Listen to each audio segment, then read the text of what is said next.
हरे कृष्णा, राधे राधे। आप सभी को आमलकी एकादशी की हार्दिक शुभकामनाएं। आइए आज आप सभी श्रवण कीजिए आमलकी एकादशी व्रत की कथा।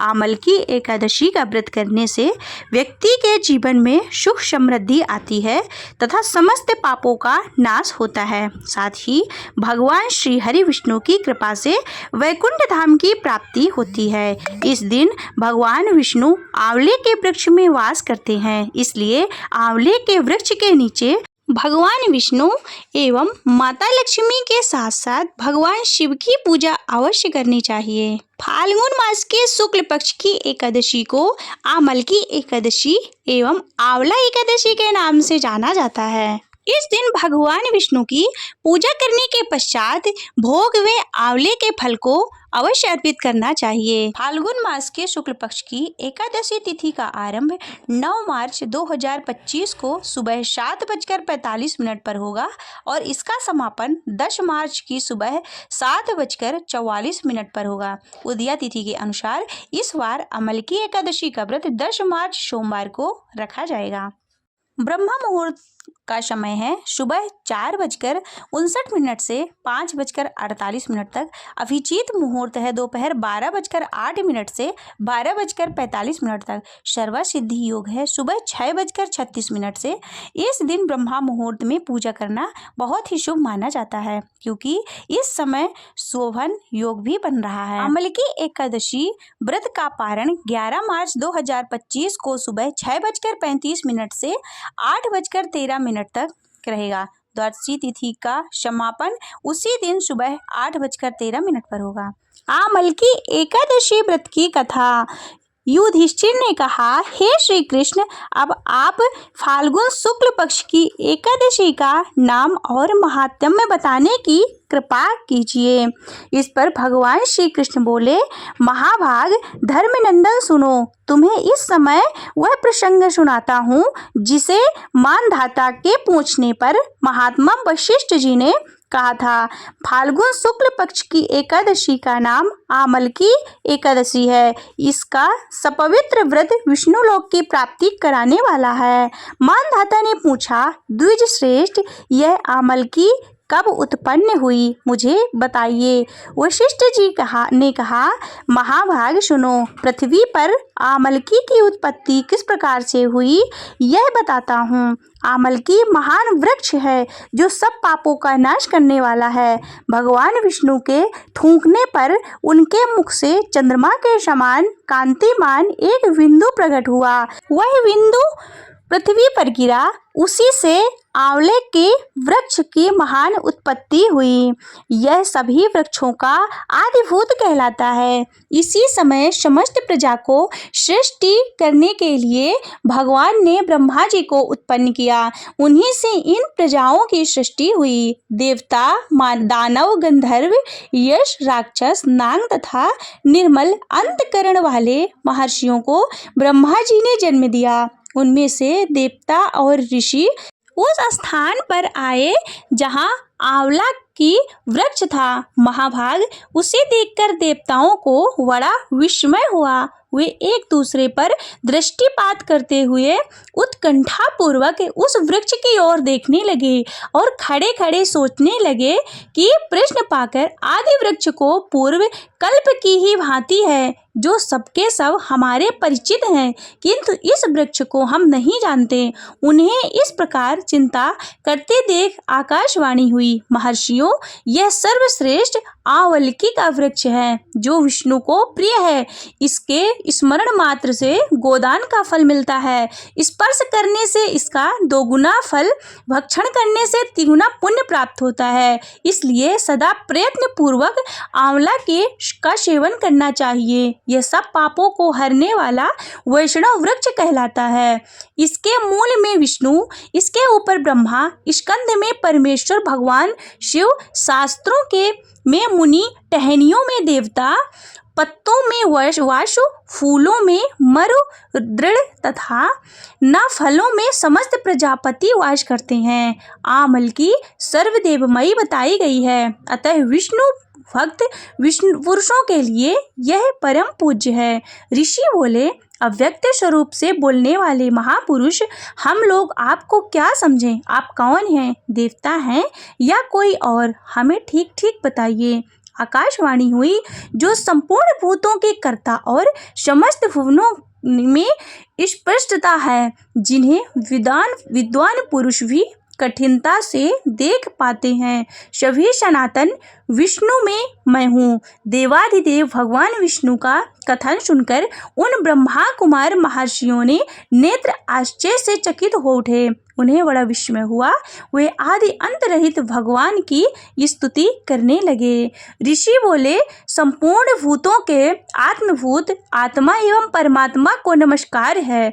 अपनी महिमा से कभी अच्युत न होने वाले अच्युत को नित्य प्रणाम है। अंत रहित परमेश्वर को वारंवार प्रणाम है। दामोदर कवि और यज्ञेश्वर को नमस्कार है। मायापते आपको प्रणाम है। आप विश्व के स्वामी हैं, आपको नमस्कार है। ऋषियों के इस प्रकार स्तुति करने पर भगवान श्री हरि संतुष्ट हुए और बोले, हे महर्षियों, तुम्हें कौन सा अभीष्ट वरदान दूं? ऋषि बोले, भगवान, यदि आप संतुष्ट हैं तो हम लोगों के हित के लिए ऐसा कोई व्रत बतलाइए जो स्वर्ग और मोक्ष रूप फल प्रदान करने वाला हो। श्री विष्णु बोले, महर्षियों, फाल्गुन मास के शुक्ल पक्ष में यदि पुक्ष नक्षत्र से युक्त द्वादशी हो तो वह महान पुण्य को देने वाला और बड़े बड़े पातकों का नाश करने वाला होता है। द्विजवरों, उसमें से जो विशेष कर्तव्य है उसको सुनो।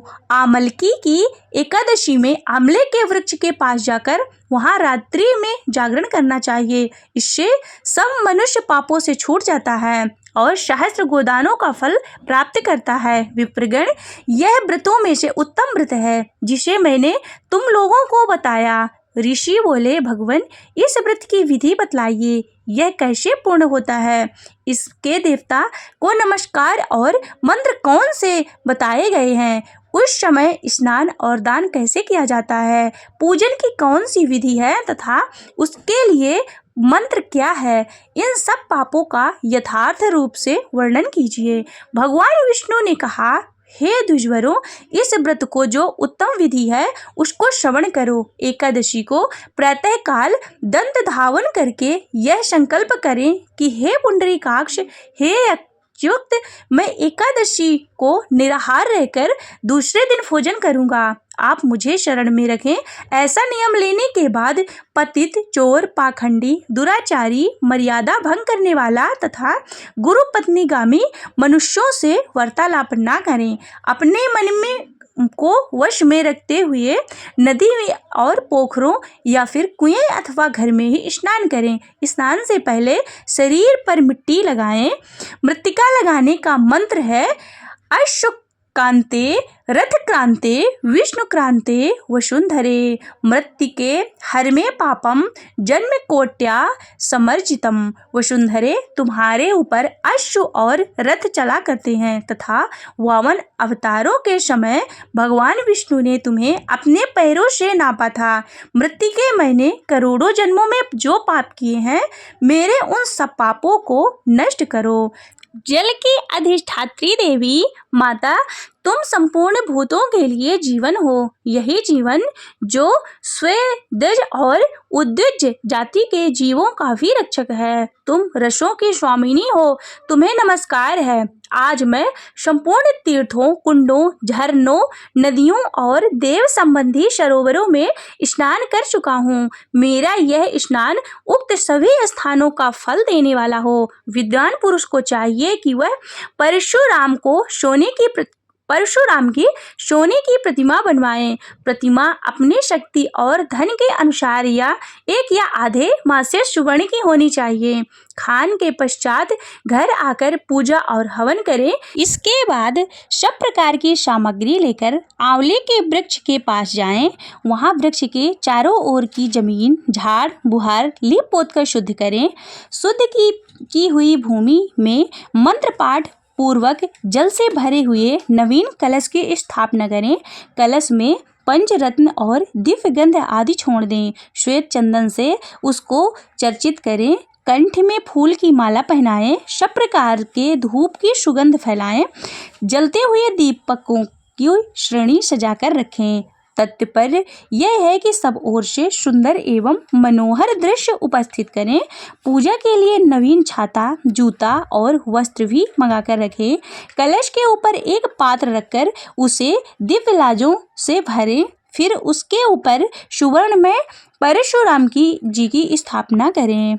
विशोकाय नमः कहकर उनके चरणों की, विश्व रूपिणे नमः से दोनों घुटनों की, उग्राय नमः से जांघों की, दमोदराय नमः से कटिभाग की, पद्मनाभाय नमः से उदर की, श्री वत्सधारिणे नमः से वक्षस्थल की, चक्रिणे नमः से वायुवाह की, गदीने नमः से दाहिनी वाह की, वैकुंठाय नमः से कंठ की, यज्ञमूलाय नमः से मुख की, विशोक निधये नमः से नासिका की, वासुदेवाय नमः से नेत्र की, वामनाय नमः से ललाट की, सर्वात्मने नमः से संपूर्ण अंगों तथा मस्तक की पूजा करें। यही पूजा के मंत्र हैं। तदंतर भक्ति युक्त चित्त से शुद्ध फल के द्वारा देवाधिदेव परशुराम जी को अर्घ्य प्रदान करें। अर्घ्य देते समय इस प्रकार से मंत्र बोलें।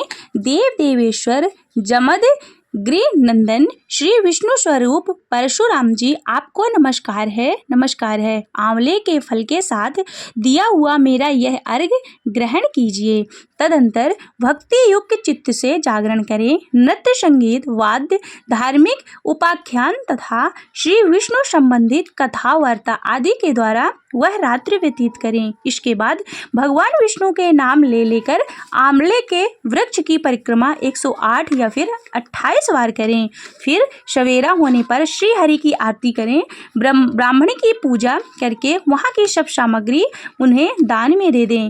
परशुराम जी का कलश, 2 वस्त्र, जूता आदि सभी वस्तुएं दान दें। यह भावना करें कि परशुराम जी के स्वरूप में भगवान विष्णु मुझ पर प्रसन्न हो। तत्पश्चात आमलकी का स्पर्श करके उसकी प्रदक्षिणा करें और स्नान करने के बाद विधि पूर्वक ब्राह्मणों को भोजन कराएं।